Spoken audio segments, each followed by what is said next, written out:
Good morning and welcome to another edition of United Ways for Southeastern Michigan, What's the Word Wednesday, where we share important resources and have vibrant discussions about the topics that matter to you. My name is Audrey Walker, and today we are continuing our Equity Challenge series of What's the Word Wednesday town halls by discussing how immigrants and refugees settle into our nation and how organizations like the Jewish Family Services of Washtenaw County help make this a more equitable and welcoming experience for them. A few reminders for today's discussion. We hope to have time for a few questions from our audience, so please put your questions in the chat box on Zoom, or if you're watching on Facebook, in the comments section. Closed captions are enabled on Zoom and Facebook Live. To turn them on, please click on the Show Captions button at the bottom of your screen. As you hopefully have heard by now, United Way's fourth annual 21-Day Equity Challenge kicked off earlier this month, and we couldn't be more excited and eager to embark on 21 days of new equity-focused content with thousands of our friends here in Metro Detroit and across the nation.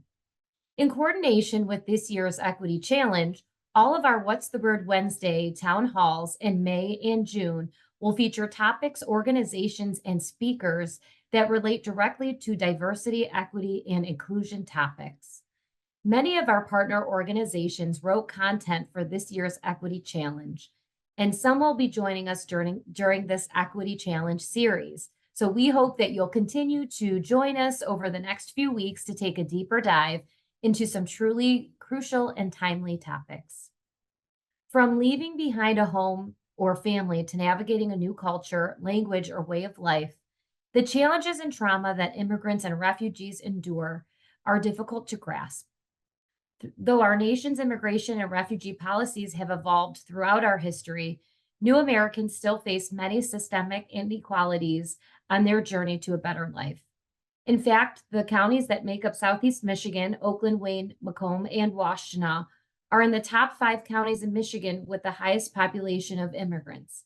Today, we'll hear from one of the organizations that is dedicated to making our nation's newcomers feel at home in the United States. So I'm very pleased and excited to introduce you to our speakers for today. We have Shrina Eadeh. She is the Senior Director of Resettlement and Integration Programs at Jewish Family Services of Washtenaw County. In her role, Shrina is dedicated to supporting individuals and families through their resettlement and integration journeys, utilizing her expertise in foster community and providing essential services. She is also a licensed clinical social worker with a master's degree in social work from the University of Michigan. So welcome, Shrina. And we have Shadin Atiyeh, Senior Director of Employment and Economic Empowerment Programs at Jewish Family Services of Washtenaw County.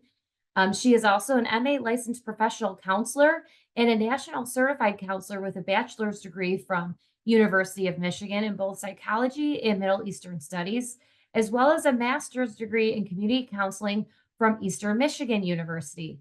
Welcome, Shadin and Shrina. Thank you for being here with us today and sharing more about the Jewish Family Services of Washtenaw County and welcoming immigrants and refugees. Thank you.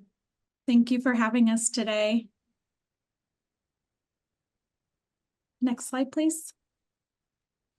So the mission of Jewish Family Services of Washtenaw County is to create solutions, promote dignity, and inspire humanity. We have been in this community for more than 30 years, and all of the programs and services that I will talk a little bit about are created through this mission. Next slide, please. So it was 30 years ago when JFS was founded, and we were created to care for refugees who were coming into the Washtenaw County area who were escaping from the former Soviet Union. It was a group of volunteers who got together and said, we need to do something about this. We need to make sure that they're cared for and that they can have a good life here. And so our agency was really founded on the principles of caring for and giving back to the community. And we are dedicated to strengthening and making sure that families that we serve have a good life, It's really important to us that we foster individual self-sufficiency, that we help promote improved social and economic conditions, and we're providing affordable, accessible, holistically oriented, and cultural sensitive care. And that's really, really important to us. And that's woven throughout all of the programs and services that we offer to all of our community members. And we do serve every single person in this community. I think one of the misconceptions is you have to be Jewish to come to Jewish Family Services, but we really serve everybody. Next slide, please. I'm going to talk a little bit about each of the programs and service sectors that we have. If I were to list every single program, I'd probably be here for like an hour. So I'll give you a little bit of a snippet, and if you're interested in learning more, I encourage you to visit our website. So the first program I'm going to talk about is our Thrive Counseling Services. One really important note about Thrive is that we're Hartford accredited, which means that we commit to providing accessible, holistically oriented, and cultural sensitive care to children, adults, and families in our community.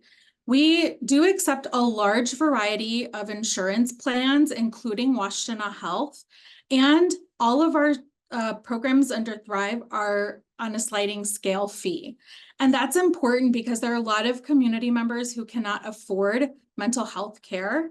And so by offering the ability for them to use their insurance, or if they don't have insurance, Washtenaw Health Plan, and making sure that we accept Medicaid, making sure that everything's accessible is really important. Nobody should be denied care because they can't afford it. The next service area I'm going to talk about is our Employment and Economic Empowerment Services, which my colleague Shadin oversees. We offer a wide variety of employment services, and it's really to help individuals become, financially independent. So we offer assistance with searching for jobs, career guidance, financial education, making sure that they understand how to build assets, and even a small business planning. So our micro enterprise development programs assist individuals in our community, primarily refugees and immigrants, with starting their own small businesses. The next program I'm going to talk about is our specialty food pantry. It's the only one of its kind in our community, and we're really, really proud of it. We ensure that we have different types of foods in our pantry. So we offer kosher, halal, liquid nutrition, and other items to meet for medical diets. We also do home delivery of groceries for anybody who is homebound. And that's so important for all the older adults that we serve and can't get to, JFS to be able to pick up their food bags. We also offer the ability for individuals to tailor what goes in their food bags when we deliver it or when they come and pick it up, so that they're getting items that they're comfortable using and that they, will eat. The other thing that's really important about our specialty food pantry is we really try to tailor the items in the specialty food pantry for the communities that we serve. So we serve a very large refugee and immigrant population, and making sure we have foods that they cook with from their home countries is really important. Next slide, please. Our Wise Aging Services is really a big pillar of our organization as well. We want to make sure that older adults in our community are cared for, but also that their caregivers are cared for. So we offer a lot of programming for older adults. So, case management, some group programming, but also their caregivers. There's opportunities for them to engage with each other and be able to talk about, the stresses that come with caregiving for their older adult family member.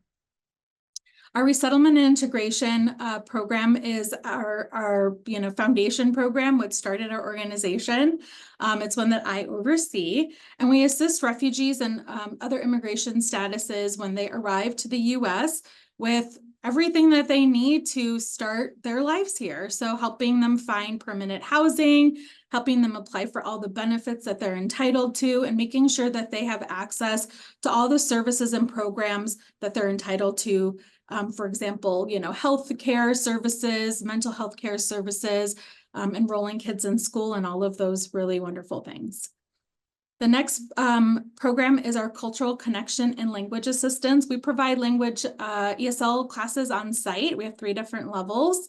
And that's really important because when individuals first come, language access is such a big issue in our community, and them being able to learn English and be able to navigate our community is really important. So making sure that they're able to come to our organization and attend ESL, but also have that cultural connection, not only with each other, but our community members, is important. So we do ensure that the clients that we serve have access to maybe, community groups or religious affiliations that, they would like to be partnered with.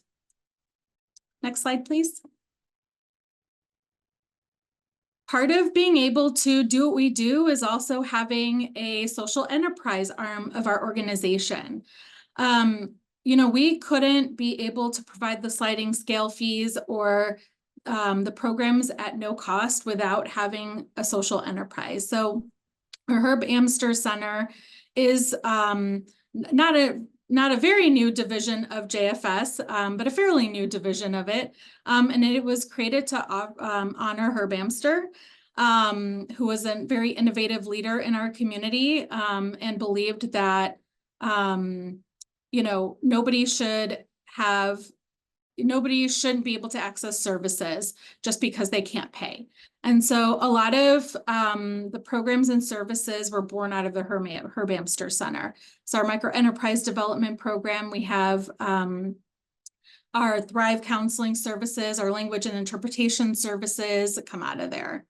And then last but not least is our transportation services. We're really fortunate to have an incredible team who not only drives our older adults, but all of our refugee and immigrant clients to everything that they need to go to, like the grocery store, community events, doctor's appointments.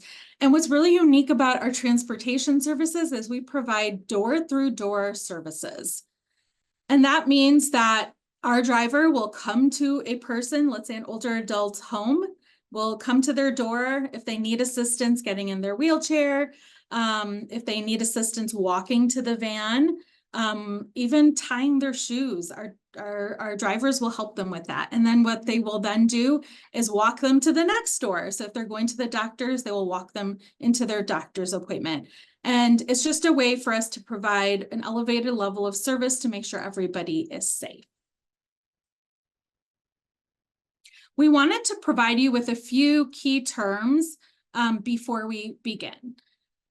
So reception and placement, it refers to the initial 90 days after somebody arrives to the US.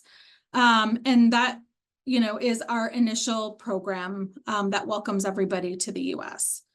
We are the only resettlement agency in Washtenaw County that's approved by the State Department to do reception and placement services.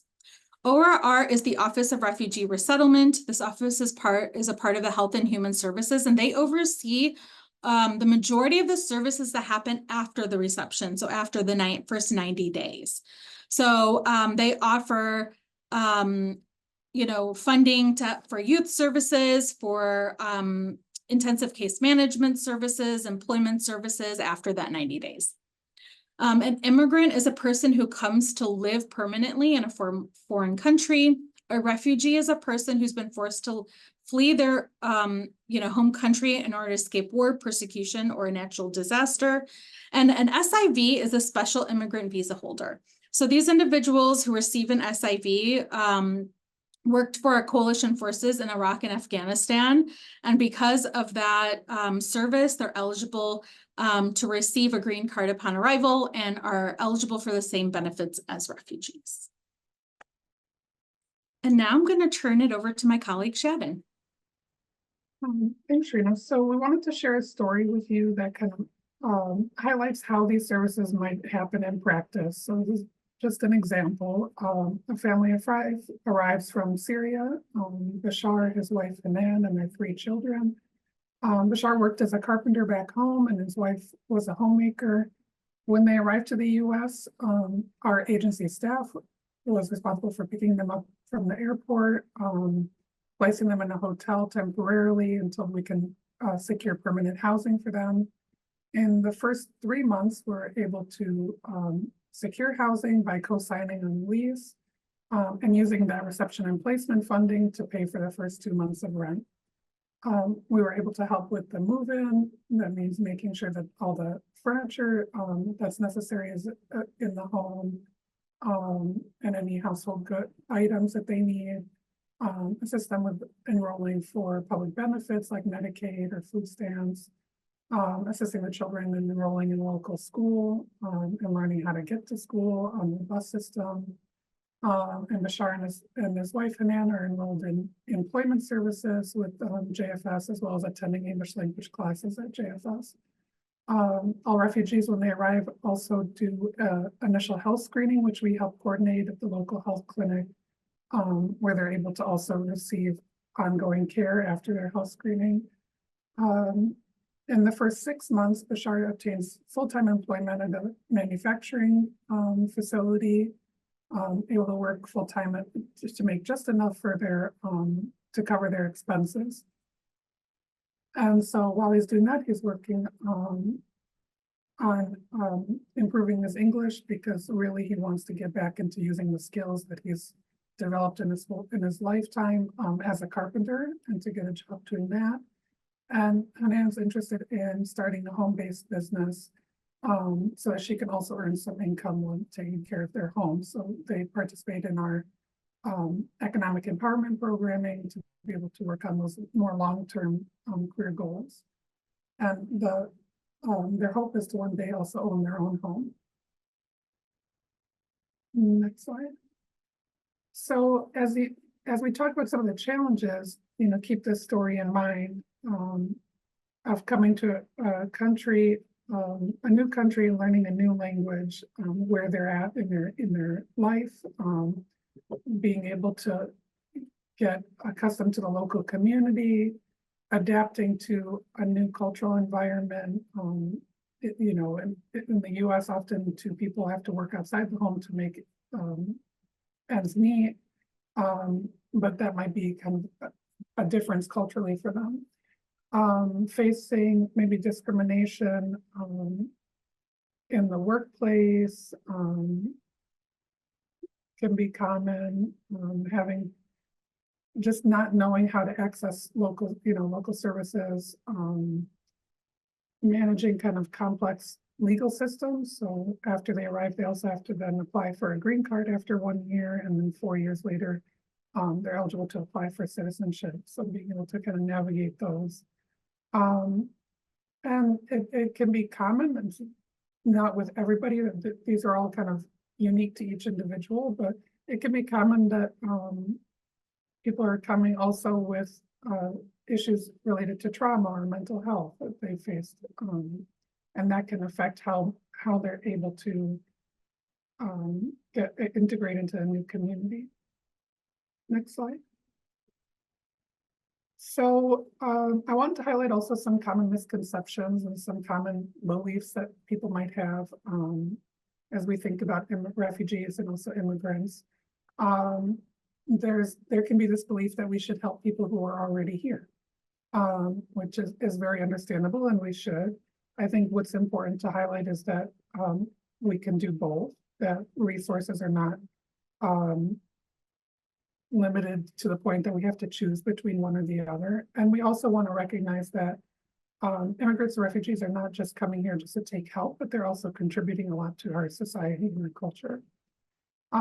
There can be a common belief that refugees will bring problems. So like people can be worried about like health issues that people bring, or criminal background that people might bring with them. And it's important to understand that refugees are the most kind of scrutinized group of people as they come into the country. There are a lot of screenings that happen before they even come to the country.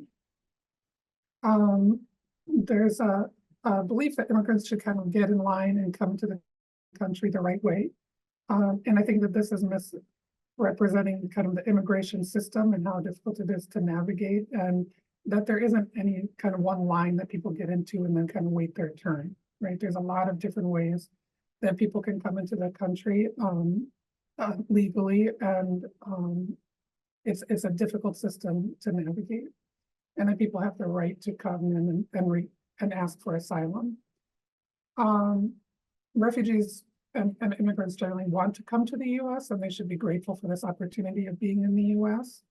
And this dismisses this understanding that people want to be in their homes, and nobody wants to just leave their home and start over. So a lot of times people come because they have to and they have no other choice. So while we should all kind of be grateful for our lives, it doesn't mean that we owe something specifically to other Americans for allowing us to come to the US. Most of the world's refugees are in wealthier, developed countries. This is a common misconception. Actually, most of the world's refugees are fleeing to nearby countries that are developing. And also, most of refugees' exposure to trauma is from the war back home. So there's a lot of this belief that refugees experience trauma from back home, they come here and everything is fine. But actually, the experience of kind of acclimating to a new culture and the experience of having to get to another country is also traumatic. So a lot of times that resettlement process can also be traumatic as well. Next slide. So I think this just highlights the why we provide so many services that we do at JFS, that resettlement involves a lot of different pieces. It's not just having enough money to pay your bills. It's not just about having a house, but it's also about thriving and feeling truly part of the community. So these are examples of different services that need to be involved in terms of successful resettlement. Next slide. And why is this important? I think I highlighted some of it when we talked about kind of the misconceptions that immigrants do contribute to our economy and to our culture in many different ways. So I think it's important to be welcoming and to kind of tear down some of the barriers to integration because of everything that immigrants bring with them. Next slide. Yeah. So if you are interested in being an ally and being an advocate, there are a lot of different ways to educate yourself on the experiences and the challenges and the rights of refugees and immigrants. And we've shared some links already for places you can go to get more information. You can also volunteer and support local organizations that are providing services to refugees and immigrants. Advocate for policy change. I think the Michigan Immigrant Rights Center is a good organization to follow for information about policy changes that you can advocate for, challenging stereotypes and discrimination, and then being open and promoting cultural exchange and learning more about different cultures. Thank you. I think we'll go to questions now. Yeah. Yeah, thank you so much, Shrina and Shadin, for sharing all that great information. I know we want to try to get to a few questions if we can. Sure. So please, drop them in the chat box if you're wanting to ask a question. And I do really appreciate you addressing some of the misconceptions, and then also where you were sharing a little bit about how we can all be, help advocate and become allies, because I think that's really important as well. So I really appreciate you sharing that. And I know that we had a question here where if there's any programs for employers for any sort of type of sensitivity training for refugees that they may employ, was a question that we had from one of our watchers, one of our viewers. Yeah, that's a great question. We do provide cultural sensitivity training to employers, or if you're interested, please reach out and we can do that. Oh, great. And what are any sort of successful initiatives or best practices that your organization has identified concerning, diversity, equity, and inclusion issues in this area as well. So I think one of the main issues that we see in the community is language access and just not being able to communicate with individuals who walk through, whether that's another social service agency or county buildings or anything like that. And so we would recommend having at least one type of interpretation and translations, live interpretation, or hiring staff who speak different languages is just one way to address that. And it'll really alleviate a lot of challenges that, we face in the community. We actually were part of starting the Washtenaw County Language Access Task Force, which is a task force that was started in 2002. August 2002. And it's really a lot of the immigrant serving organizations in our area, our schools, some county offices are involved in it. And to, bring up this issue and make sure that we're addressing it within our county, because we do have a lot of, individuals in our community who speak different languages.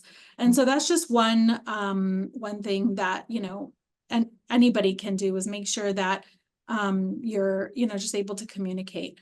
There's a lot of tools out there that you can use if you're a community member. Google Translate is a pretty good app. They've made great strides. And so that's just one way. If you have a neighbor or somebody that you work with and you're not able to really communicate, pull up that app and use it and just try to talk to somebody. That's a great tip there too. Just thinking about, sometimes it seems like, oh, it's such a barrier when we do have tools at our fingertips that could, really just kind of help and show someone that you're trying to meet them where they're at as well. So that's a great tip. We had a question about, seeing different Facebook groups like Washtenaw Refugee Welcome. Does JFS work with them, or do you have information on any pages that are a good way to respond to needs and how we can help support our immigrant and refugee neighbors? Yeah, we for sure work with them. So they were created around the time of like the Syrian refugee crisis that was going on.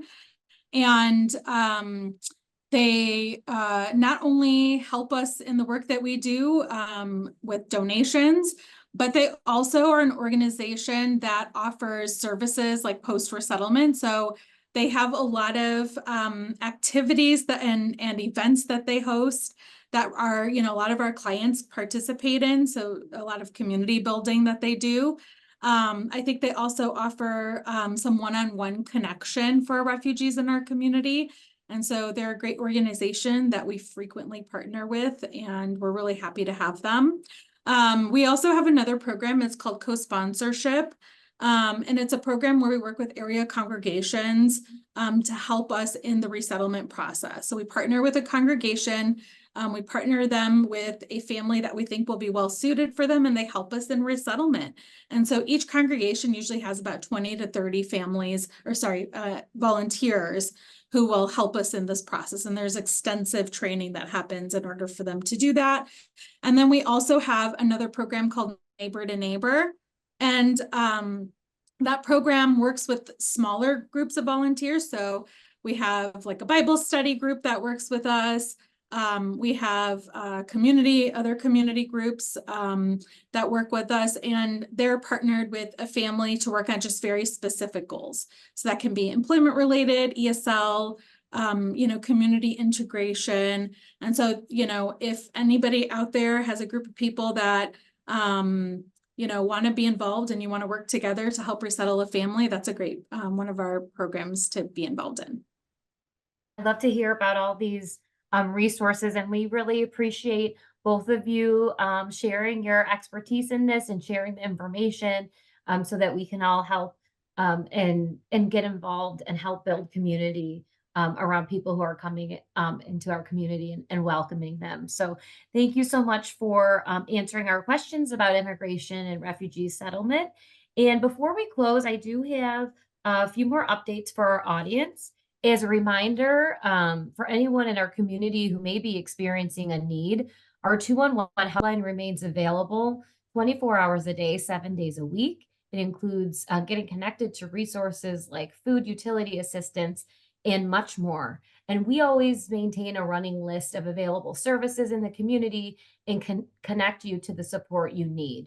You can also look up resources in your area by using our 211 resource database at unitedwaysem.org/211. As I mentioned earlier about the 21-day equity challenge is currently ongoing. We are into our second week here, and we would love for you to join us if you haven't already. So please make sure to join us for our 4th annual 21-day equity challenge. And to sign up for this challenge, you can visit unitedwaysem.org/equity challenge. We have another town hall coming up next Wednesday, where we will host a community-led panel discussion of leaders across nonprofits who embrace equity and took part in developing our content for our 21-day equity challenge. So I hope that you will join us for that one. And to stay updated on any upcoming topics we have, or to watch replays of our previous town halls, please visit unitedwaysem.org/virtual town halls. So thanks for joining us today. Thanks to the team who helps put together the town hall here. And we hope to see you again soon. Continue to live united. Thanks so much.